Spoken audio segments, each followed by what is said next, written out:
Hello everyone, welcome to my channel.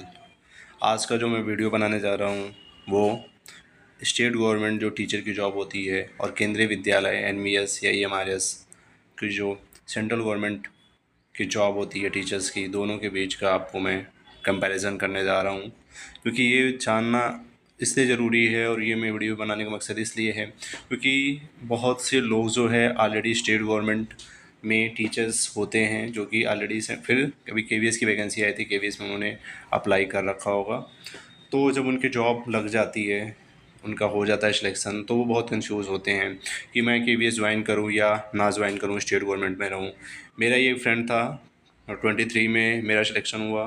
वो जो है उन्होंने 18 मंथ वाली बीएड की डीएलएड किया था एनआईवीएस के थ्रू, तो उन लोगों की वैकेंसी कोर्ट में चली गई थी। बाद में उनका कंफर्म हुआ, देन उनको ऑफ़र आया 24 में ज्वाइन करने के लिए। और वो बहुत कंफ्यूज था कि ज्वाइन करें ना करें, ज्वाइन करें ना करें, मेरा स्टेट गवर्नमेंट में अच्छा है वो कि फिर सेंट्रल गवर्नमेंट में। एट द एंड उनको जब मैंने बताया इसके फ़ायदे, तो जाकर उन्होंने अभी ज्वाइन किया केंद्रीय विद्यालय को। तो मेनली मैं केंद्रीय विद्यालय और स्टेट गवर्नमेंट जॉब से स्टार्ट करता हूँ, बाकी आप पूरा वीडियो देखेंगे तो आपको समझ में आ जाएगा। तो आइए स्टार्ट करते हैं। फर्स्ट है कि why K V S takes the lead. आपको पता ही होगा, चाहे अभी सीबीएसई बोर्ड के रिजल्ट आए थे उसमें भी टॉप पे रिजल्ट देने में के वी एस था, और हर चीज़ में के वी एस आगे रहता है। हालांकि ये ऑटोनोमस बॉडी है मिनिस्ट्री ऑफ एजुकेशन के अंतर्गत, और जो इस समय 7th CPC है, ठीक है, उसके हिसाब से अभी जो आपका डीए है वो लगभग 60% है, ठीक है। और आपको जो है सैलरी है वो टाइमली आ जाती है केवीएस में, last working day of the month. अगर 31 को संडे है तो 30 को ही आ जाएगी, ठीक है। अगर दोनों दिन छुट्टी है तो 28 29 को ही सैलरी आ जाएगी, मतलब मंथ ख़त्म होने के पहले आपकी सैलरी आपकी क्रेडिट हो जाएगी। बाकी जो है पैन इंडिया ट्रांसफ़र होता है और सीबीएसई बोर्ड के थ्रू ये चलता है। और इंफ्रास्ट्रक्चर पता ही है, केवीएस के लिए गवर्नमेंट, सेंट्रल गवर्नमेंट अलग से बजट निकालती है स्कूलों के लिए, तो अच्छा खासा बजट आता है, बहुत पैसा आता है, और इंफ्रास्ट्रक्चर बहुत ही अच्छा है केंद्रीय विद्यालय के अंदर। साथ ही साथ आपको एक और बेनिफिट मिलती है सीजीएचएस का, ठीक है। इसमें सीजीएचएस की सुविधा मिलती है। एज ए एम्प्लॉई आपको 2812 रुपीज़ का आपका चाइल्ड एजुकेशन अलाउंस आता है आपको पर मंथ, ठीक है। और उसके साथ साथ ऑल इंडिया एलटीसी भी होती है, ठीक है। जब आप स्टार्टिंग में ज्वाइन करेंगे तो 8 ईयर तक आपको कंटिन्यू एलटीसी मिलेगी, 3 साल तक जो है होम एलटीसी, और चौथे साल में आपको 4th ईयर में ऑल इंडिया। इस तरीके से 8 साल जो कंटिन्यू मिलेगी उसमें 6 आपको होम टाउन और 2 एलटीसी मिलेगी आपको ऑल इंडिया। उसके बाद जब आपके 8 साल कंप्लीट हो जाएंगे तो 4 ईयर का एक ब्लॉक होता है। उस ब्लॉक के अंदर जो है आपको 2 एलटीसी मिलेंगी, एक ऑल इंडिया मिलेगी और एक जो है मिलेगी आपको होम टाउन। वहीं स्टेट गवर्नमेंट की जॉब की बात करें तो सैलरी बहुत ही कम होती है, ठीक है। अगर कुछ स्टेट छोड़ दिए जाएँ, जैसे यूपी के अंदर, हरियाणा के अंदर, इन सब के अंदर अगर छोड़ दिया, दिल्ली हो गया, तो आपको पता ही है बिहार में कितना बेसिक पे कम है, टीचर की सैलरी कितनी कम है। वहाँ पे जो पीजीटी के टीचर की सैलरी है वो नॉर्मली केवीएस की प्राइमरी टीचर की सैलरी से भी कम है से। और एमपी की बात करें तो एमपी में और भी कम है। तो ऐसे अदर स्टेट में देखेंगे आप, स्टेट गवर्नमेंट में पहले तो सैलरी बहुत कम है, दूसरे जो है सैलरी टाइम से आती नहीं है, कभी कभी लेट भी हो जाता है सैलरी में, ठीक है। वहाँ पे जो है जो नेक्स्ट मंथ स्टार्ट होगा उसके फर्स्ट वीक में आती है सैलरी, बट कभी कभी वहाँ भी लेट हो जाती हैं। दूसरे वहाँ पे मेडिकल के नाम पे आपको कुछ पैसे मिलते हैं, वहाँ पे कोई भी आपको चाइल्ड एजुकेशन अलाउंस नहीं मिलता है। एचआरए भी बहुत ही कम है, ठीक है। जहाँ पे केवीएस में बहुत ज़्यादा एचआरए है, यहाँ पे बहुत कम है, ठीक है। और पॉलिटिकल इन्फ्लुएंस भी होता है, आपको पता ही है, हाँ, स्टेट गवर्नमेंट के बारे में आपको चीज़ें। दूसरा, आप यहाँ पे सैलरी का पूरा देख सकते हैं, ये 7 CPC के हिसाब से है, ठीक है ना। और इसके हिसाब से एक मैंने राउंड फिगर निकाला है यहाँ पे, आप यहाँ देख सकते हैं। प्राइमरी टीचर जो है 35,400 बेसिक पे होती है, उसके हिसाब से उसकी ग्रॉस सैलरी अप्रॉक्स 65,000 टू 72,000 बन जाती है। वहीं आपको स्टेट गवर्नमेंट 35,000 से लेकर 50,000 तक के बीच की आपकी सैलरी होगी। सेम टीजीटी में भी आप डिफरेंस देख सकते हैं, पीजीटी का देख सकते हैं, वाइस प्रिंसिपल का देख सकते हैं और प्रिंसिपल का देख सकते हैं, ठीक है। और ये जो है डीए मैंने बताया, इस समय जो प्रेजेंट रेट चल रहा है वो 60% है, ठीक है। उसके बाद डीए के साथ साथ ट्रांसपोर्टेंस अलाउंस मिलता है आपको आने जाने के लिए। केंद्रीय विद्यालय में जो है आपको ट्रांसपोर्टेशन अलाउंस मिलता है, और ट्रांसपोर्ट अलाउंस के ऊपर आपको भी डीए मिलता है अलग से। तो ये लगभग आपके 5,000 के आसपास चीज़ें ये अलग बन जाती हैं, 5,000 से ज़्यादा ही बन जाता है, ठीक है। अभी 6,000 के नियर अबाउट बन जाती हैं चीज़ें ये आपको, जो ये टीए और डीए मिलेगा अलग से, ठीक है।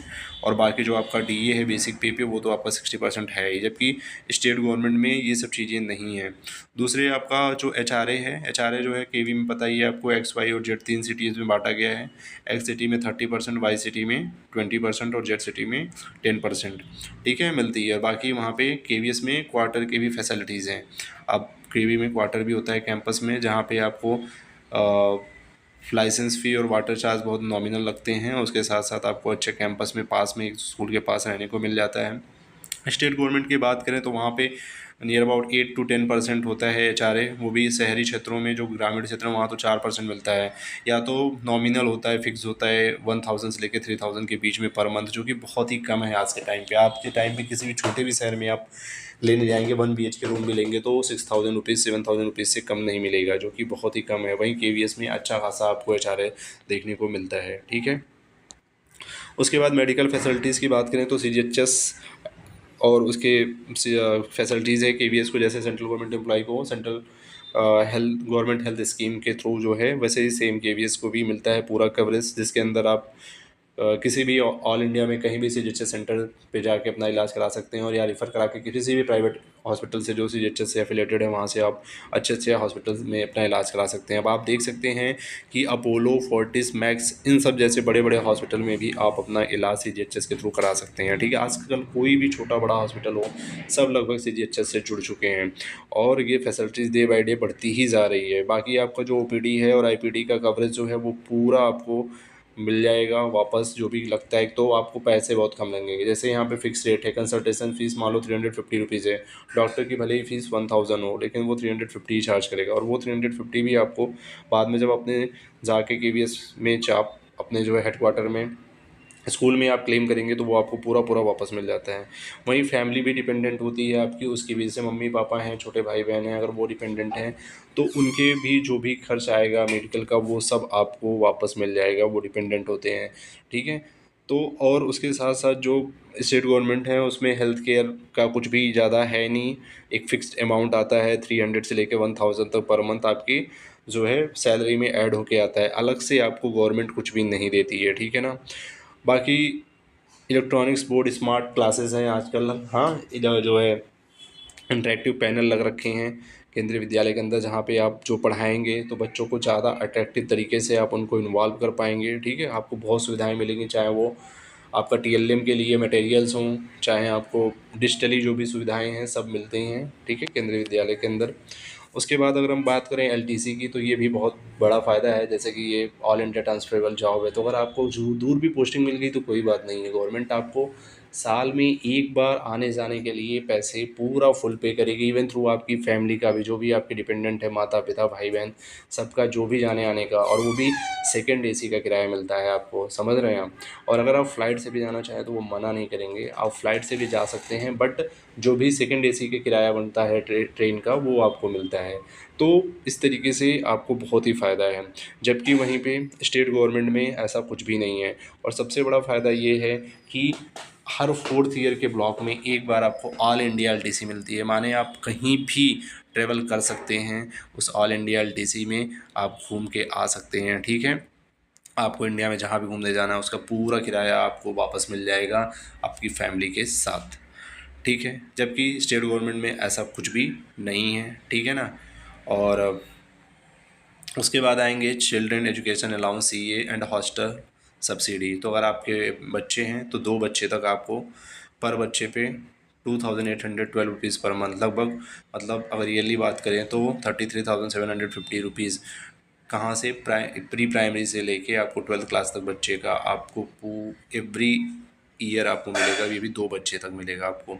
वहीं अगर आपका बच्चा कहीं दूर रह के आपसे पढ़ता है और वो हॉस्टल में रहता है तो हॉस्टल के लिए भी आपको गवर्नमेंट 1,01,0250, मतलब 1,01,250 रुपीज़ आपको साल की एक बच्चे पे देती है, ठीक है। बाकी दिव्यांग जो बच्चे हैं उनके लिए अलग से 5,625 रुपीज़ पर मंथ मिलता है, लगभग 67,500 रुपीज़ ईयरली मिलता है, ठीक है। उसके साथ साथ जो ये आपका CA है वो टाइम टाइम पे जब इन्फ्लेशन बढ़ती है तो उसके साथ ये हाइक होता रहता है, ये इसको भी बढ़ाया जाता है। जबकि स्टेट गवर्नमेंट में आपको जो है बहुत ही कम 100 to 200 रुपीज़ पर मंथ मिलता है, और बहुत से स्टेट गवर्नमेंट में तो आपको ये चीज़ मिलती भी नहीं है, ठीक है ना। उसके बाद लीव्स की बात करें, rule vacation and work life balance, तो केवीएस में आपको 8 जो है कैजुअल लीव मिलेंगी, और 2 जो है आरएच रिस्ट्रिक्टेड हॉलीडेज़ मिलते हैं स्कूल की तरफ से। वहीं आपको ईएल जो होती है, अर्न लीव होती है, वो साल में 10 मिलती हैं, 5 जनवरी में क्रेडिट हो जाएंगी और 5 आपकी जुलाई में क्रेडिट हो जाएंगी, 5-5 करके, ठीक है। बाकी आपका ऑटम्स ब्रेक होता है, ऑटम्स ब्रेक आपका जो है 10 to 11 डेज़ का हो जाता है, ठीक है। वहीं समर वेकेशन 40 डेज़ होते हैं जो है नॉर्थ रीजन में, और साउथ रीजन में जो होते हैं वो 50 डेज़ के होते हैं। वहीं इसी के साथ साथ जो विंटर्स ब्रेक्स होते हैं वो विंटर्स ब्रेक जो होते हैं वो साउथ की तरफ 10 डेज़ के होते हैं, 10 to 12 डेज़ के, और वहीं जो है नॉर्थ की तरफ ये 20 डेज़ के लगभग हो जाते हैं, ठीक है। तो मतलब मिला जुला के आपको 70 डेज़ की समर वेकेशन, ऑटम ब्रेक और विंटर ब्रेक मिला के छुट्टियाँ अलग से मिलती हैं। तो आपको काफ़ी टाइम मिलेगा अपने घर के साथ, फैमिली के साथ एक्सप्लोर करने के लिए, घूमने जाने के लिए, या आप घर से दूर हैं तो आपको घर पे रहने के लिए भी। उसके साथ मैटरनिटी लीव आपको 180 डेज़ की मिलती है केवीएस के अंदर, 15 डेज़ की पैटर्निटी लीव मिलती है, और 730 डेज़ की सीसीएल मिलती है। वहीं स्टेट गवर्नमेंट की बात करें तो स्टेट गवर्नमेंट में थोड़ा सीएल ज़्यादा होती हैं, क्योंकि वही है वहाँ पे ऑटम विंटर ब्रेक और समर वेकेशन इतना ज़्यादा नहीं होता है। समर वेकेशन 30 से 45 डेज़ का होता है, ठीक है। बाकी चीज़ें अलग अलग स्टेट में वैरी करती रहती हैं, और जो सीसीएल है वो जो है स्टेट टू स्टेट डिपेंड करता है कि वहाँ पे आपको कितना मिलेगा।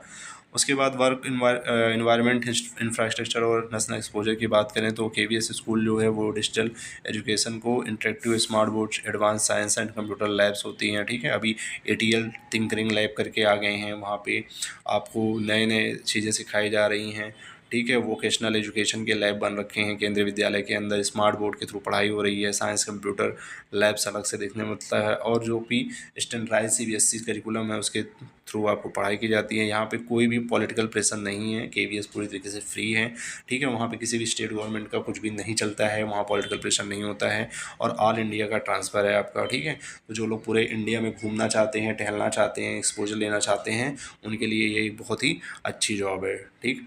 तो कैरियर ग्रोथ की बात करें तो प्रमोशन और एलडीसी के थ्रू, तो यहाँ पे क्या है कि एलडीसी के थ्रू जो है लिमिटेड डिपार्टमेंटल कम्पिटिटिव एग्ज़ाम होते रहते हैं, पीआरटी, टीजीटी, पीजीटी। जैसे आप 5 ईयर कंप्लीट होने के बाद जो पीआरटी हैं वो एलडीसी के थ्रू टीजीटी बन सकते हैं, टीजीटी है तो 3 साल में ही, वो 3 साल के बाद वो सीधा आप पीजीटी के लिए अप्लीकेबल हो सकते हैं। इस तरीके से आप टीजीटी, पीजी प्राइमरी हैं तो प्राइमरी से एचएम, प्राइमरी से टीजीटी, फिर टीजीटी से पीजीटी, पीजीटी से प्रिंसिपल, वाइस प्रिंसिपल, यहाँ तक पहुँचने के आपके चांसेस होते हैं, ठीक है। बाकी सीनियर और सिलेक्शन स्केल भी होता है, ठीक है। 10 साल, 20 साल और 30 साल के सर्विस पे आपको ये प्रमोशन मिलते हैं, और डेपुटेशन भी है यहाँ पे, क्योंकि पता है आपको केवीएस जो है 4 जो है आउटसाइड इंडिया भी हैं, काठमांडू, मास्को, तेहरान, और इसके साथ साथ जो है 3 जो है बाहर में हैं। तो यहाँ भी आपको एक्सपोजर मिलता है, यहाँ भी जाके आपका डिप्रेशन हो सकता है पढ़ाने के लिए। स्टेट गवर्नमेंट की बात करें तो मेनली 15 से 20 साल लग जाते हैं, ठीक है। एडमिनिस्ट्रेटिव बहुत स्लो होता है, आपका प्रमोशन बहुत मुश्किल से हो पाता है, ठीक है। तो ये सब चीज़ें रहती हैं स्टेट गवर्नमेंट बॉडीज़ में। तो अगर ओवरऑल देखा जाए तो आप यहाँ पे ओवरऑल पूरा देख सकते हैं, मैंने काफ़ी चीज़ें आपको बता दी हैं। इसके बाद अब आपको डिसाइड करना है, अगर मेरी तरीके से देखें तो अगर आपको फाइनेंशियली स्टेबल होना है, अच्छी जॉब करनी है, ठीक है, तो आपके लिए केंद्रीय विद्यालय ही अच्छा है। तो यहाँ पे मैं जो यहाँ पे आप देख सकते हैं फाइनल जो वर्डिक है, तो आपकी 30 to 40% higher life time earning, क्योंकि पता ही है यहाँ पे सैलरी ज़्यादा है तो आपकी अर्निंग ज़्यादा हो जाएगी। फिर कंप्लीट फैमिली सिक्योरिटी मिलेगी, क्योंकि आपको सीजीएचएस भी है और उसके साथ साथ एलटीसी भी मिल रही है, ठीक है। बच्चों के पढ़ाने के लिए आपको चिल्ड्रन एजुकेशन सपोर्ट मिल रहा है, गारंटेड पेंशन है एनपीएस के थ्रू, तो ये सब चीज़ें हैं। और उसके बाद आपको नेशनल डिग्निटी एंड रिस्पेक्ट, और केवीएस संस्थान जो है प्रेस्टीजियस संस्थान है, इस यहाँ एक बार इसके अंदर आ गए आप तो आपको जो रिस्पेक्ट मिलेगी, जो आपकी डिग्निटी होगी, वो उतना आप कहीं भी नहीं अचीव कर पाएंगे स्टेट गवर्नमेंट में। तो अगर मेरी नज़रों से देखें तो मैं क्लियर ही कहूँगा कि अगर आप फाइनेंशियली स्टेबिलिटी चाहते हैं, प्रोफेशनल ग्रोथ चाहते हैं, हाई सोशल स्टैंडिंग चाहते हैं, कंप्रिहेंसिव बेनिफिट चाहते हैं अपनी फैमिली के लिए, तो इन सब चीज़ों के लिए आपको कंपलसरी है कि केवीएस अनडाउट, कोई डाउटफुल नहीं होना चाहिए, आप ज़रूर ज्वाइन करें। अगर आप स्टेट गवर्नमेंट में भले ही जॉब कर रहे हैं, अगर आपका इसके अंदर अगर सिलेक्शन होता है, क्योंकि सिलेक्शन बहुत पास है, ठीक है। रिजल्ट बहुत जल्द आने वाले हैं, ऑलरेडी सीबीएसई ने अनाउंस कर दिया है, मिड ऑफ द अगस्त से रिजल्ट आने स्टार्ट हो जाएंगे। तो इसलिए आप अपने इंटरव्यू की तैयारी अच्छे से कर सकें, आपके मन में कोई डाउट ना रहे, इसलिए मैंने ये वीडियो बनाया। तो जिनका भी रिज़ल्ट पॉजिटिव आता है उनको बहुत बहुत पहले से ही धन्यवाद और शुभकामनाएं। और मेरी ये वीडियो पसंद आई हो तो इसको लाइक करें और लोगों से शेयर करें ताकि और लोगों तक इन्फॉर्मेशन पहुंच पाए। और वीडियो के साथ लाइक करने के साथ साथ चैनल को ज़रूर सब्सक्राइब करें। Thank you.